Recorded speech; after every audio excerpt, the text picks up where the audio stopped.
Hello, my name is Apple of Doom, and welcome to a brand new Geometry Dash series. Oh, I'm excited for this one. So, a little bit ago, RobTop released an announcement for a brand new gauntlet, that being the Random Gauntlet. And so I thought, I've just finished my easy level. He's given me a new gimmick to work with. Let's go for it. So I originally was going to do a different series, and I'll show you what it looks like, just for a bit of fun. But I was going to do like a nice simple level to be between larger building projects. But then the Random Gauntlet got announced, and I thought, you know what, I may as well just start a brand new level with a brand new gimmick, and then everything will be all good. Which is a shame because I really like this layout. I think I cook with this layout, so if I get any time in the future, I'll work on this. But because the Random Gauntlet has an actual deadline, and I've got I gotta try and get it in before then. So I thought it might be good to have that as my sole focus until then. So I've got just a level set up at the moment. I haven't put in any gameplay yet, but the song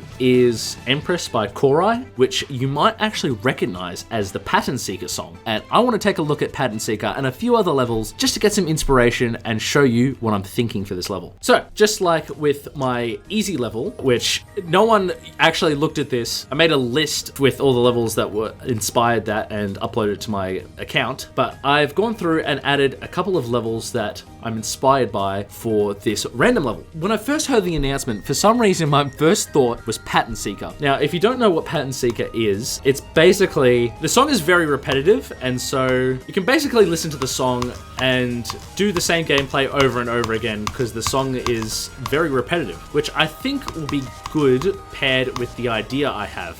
So I'm going to be using this exact song and pairing it with a different idea. Because the theme is random, my idea is basically imagine, okay, I'm very zoomed out here. Imagine having a bunch of different layouts, that are all kind of slightly different, but all have very similar gameplay, and having those randomly swapped in with different background aesthetics and different build styles, block designs, all that sort of thing. I think that could make for a really cool idea, and you'd have a different experience every time, but it'd be pretty similar, so it'd be pretty easy to work on. That, and another idea I had was I want this level to have a computer that kind of generates the level as you're going through, because all the segments I want to be completely random, right? So if I have a computer that generates it in the background or whatever, I think that could be awesome. So going back to my list, I've gathered up a couple of levels that I think might be pretty cool to be inspired by. So the first one I'm going to take a look at is Get Happier by Knots. And so this has, that whole computer, you can see the computer in the background right now, but this has a very kind of, matrixy vibe to it that I really love, and I really want to do something similar to this. Definitely not as slow,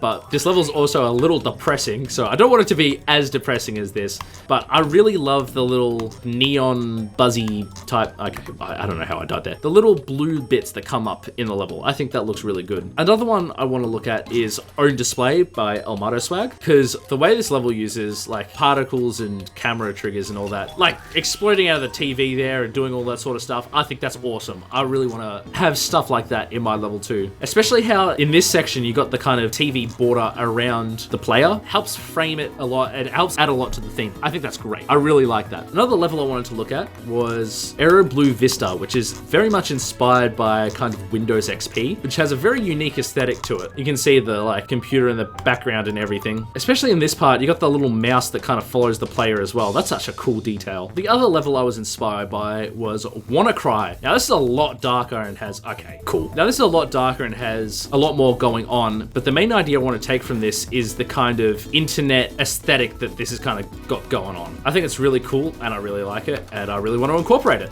Although this is a lot more glitchy because it's inspired by the WannaCry virus, which was a computer virus that occurred.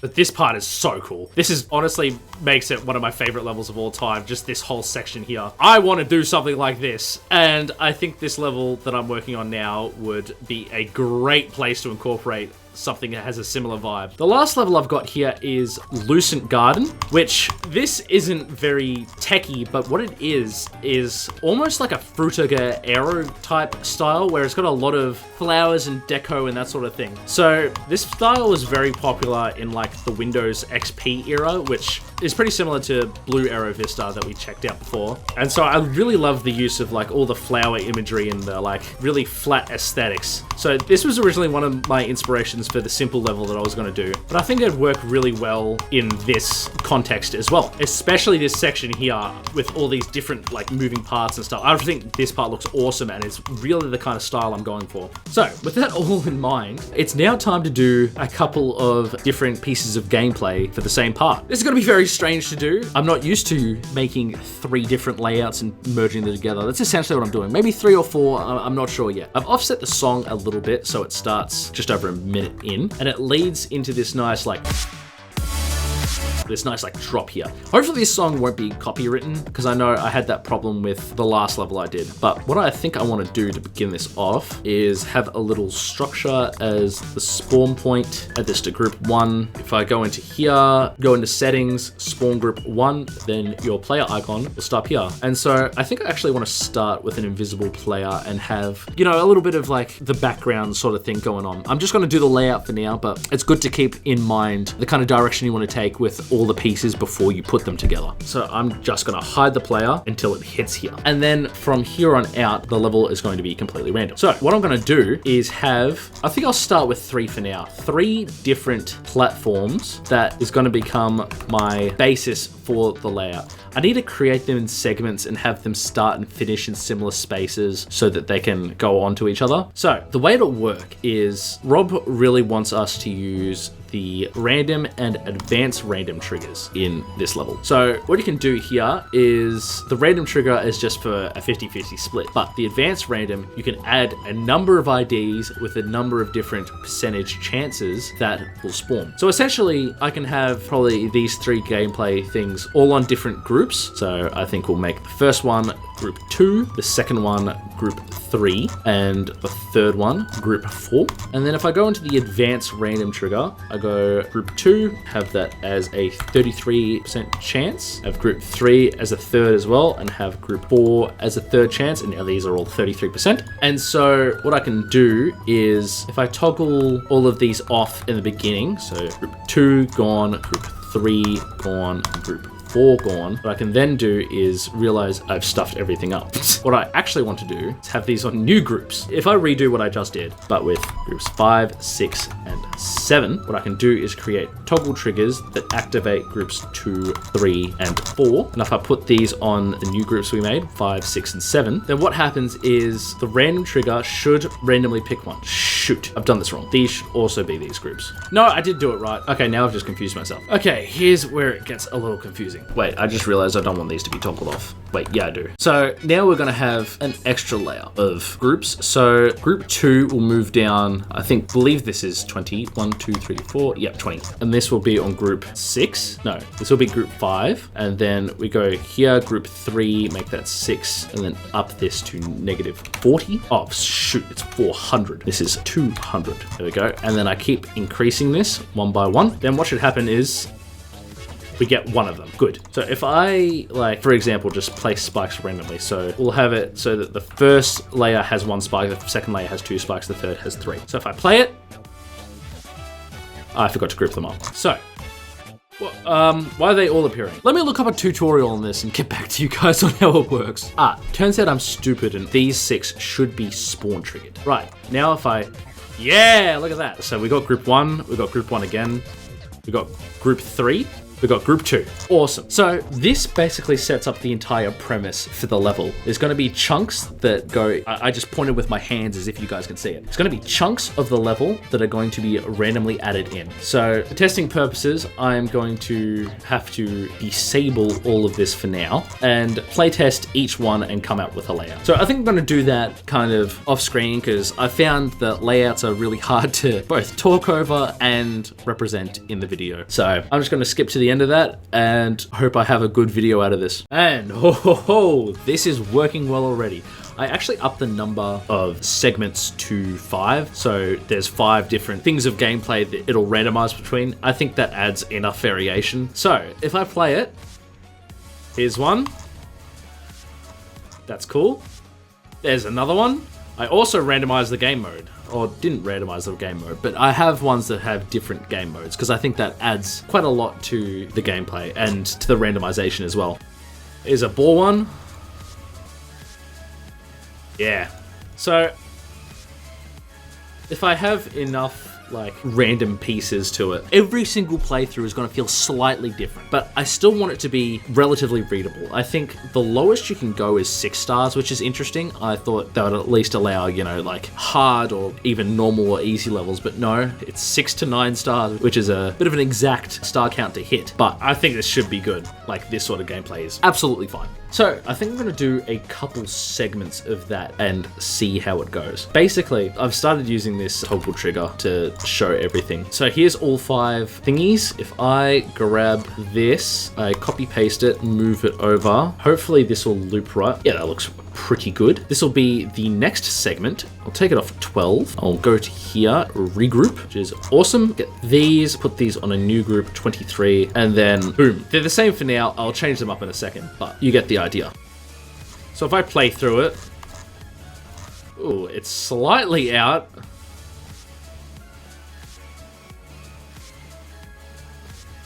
Yeah, I think it's 1 block out, which I'll just fix up real quick. Now let's see how this feels. That's awesome. Yes, that's so cool. This is so cool. I'm really excited to get into this concept. So I'm gonna go ahead and create new gameplay for all of these and come back to you after that's done. So we can have a couple of segments to just end out this first episode. This is just a bit of an introductory episode before we get into all the building and all that sort of stuff. All right, now we're cooking. Now with both these segments in, it's starting to feel a lot better. Some of the portals are a little jank. And so what I'm thinking of doing is having it so that when certain groups are triggered, it'll have certain effects, such as if you enter the start as a cube, there should be some sort of thing that disables all the cube portals. You know what I mean? So let's do that now. If put these all on 24, what groups are these? The first 3, these should be 2, 3, and 4. So if I toggle these back on, go to groups 2, 3, and 4. On group 2, I'll have a toggle off 24 on groups 2, 3, and 4. Okay, that should work, right? So if I hit like this one, for example. Okay, that was a bad example. Oh, this is gonna get really difficult with how random it is. Come on. No, come on, I need cube into cube. Give me cube into cube. Okay, it didn't toggle it off. Why didn't it toggle off? Is it because it needs to be spawn triggered? Oh, because it needs to be all 3. Okay, I see what I've done. I have to have these all on separate groups because it doesn't activate if one of them's hit. It activates if all of them are hit. So if I spread these out, that should work. It does. Awesome. And the portal's there if you don't hit it. That's awesome. This is feeling incredibly clean already. Okay, so now that this is in place, I think I'm just gonna do another 2 sections, get back to you guys, and we'll see how it goes. Also, if you're wondering why all of this looks so bare bones, I really like to do really bare bones gameplay so that when it comes to actually doing the decoration and like the structuring of everything itself, like all the block design and all that sort of stuff, it gives me a lot more freedom to kind of change things and that sort of thing, because if I don't, then I don't know, I feel trapped in by certain things. Like if I had a bunch of like spikes here and saws and blah blah blah, I'd feel really trapped in what I can kind of design. But if I leave it really open like this, I can kind of change up the style of design however I want. I've also just realized I should probably have one for toggling this off as well. If I add this to group 25, activate all this, have this on group 6, and toggle off group 25. There we go. Now if you get ball into ball, it'll get rid of the second portal. So everything will be a lot cleaner. I think this is a great structure that I've started working on. I'm going to do it 2 more times and then get back to you. All right, so I've done a lot of work on putting together everything. Why is there a random orb here? What? Has that just been missing the whole time? Am I going crazy? Apparently so. Anyways, I basically just copied this sort of thing 2 more times, and then I did what I did earlier by having the toggle groups toggle off various portals depending on where you enter it from. So if you enter it from the first row, then you disable some portals for the first one, the second one, and the fourth one. So It's actually been a while since I recorded the last clip, so I forget if I explained it. But that's essentially how that works. Okay, there we go. Now you can see it. So I've got it set up so that I have this section of toggle triggers here, and I can just disable certain parts to keep them active, and so I can playtest them. So now, with all that in place, I basically have 5 to the power of 4, which is 625 different combinations of level already. And I've got, what, 12 seconds of level? I think that's pretty good. If I play through some of it, I've also put in the numbers of which section you get, just so I can easily debug it and see like, oh, it was section number 5 that went wrong or whatever. I think at the end of the level, I want to have like maybe a seed or something to that effect of what players got. So you can see, oh, look, I got sequence 5, 1, 4, 3, blah, blah, blah, so on and so forth. I reckon that could be really cool. It also makes showcasing the level at the end of this video very hard, because I don't know what I should do for that. I've kind of gone crazy with some of the bits, as you can see there, but I'm really happy with how this is turning out. I think it's going to be a lot of fun, and I've got an idea what I should do next time as well. So I think that's going to do it for the video. If I toggle off all these triggers, you can see how much I kind of did in this first episode. It's so much more than you'd actually expect, because all of these are, you know, played and tested and all that sort of thing. And it's going to be a lot of work for me to put this all together. So I'm going to try and get these videos out as regularly as possible, but I think I'm not going to be as in-depth as I was with my Castle in the Clouds build series, you know, the easy level build series that I did. And if you haven't seen it, go check it out, because that's now complete. It was a ton of fun to make. I learned a lot through it. But yeah, it's a lot easier for me to work on this without having commentary over the top of it. So I might just do like, I don't know, like progress updates or that sort of thing. I guess we'll try it out, see how it works, see if you guys like it, and go from there. But anyways, that'll do it for today's episode. I hope you enjoyed it, and I'll see you in the next video.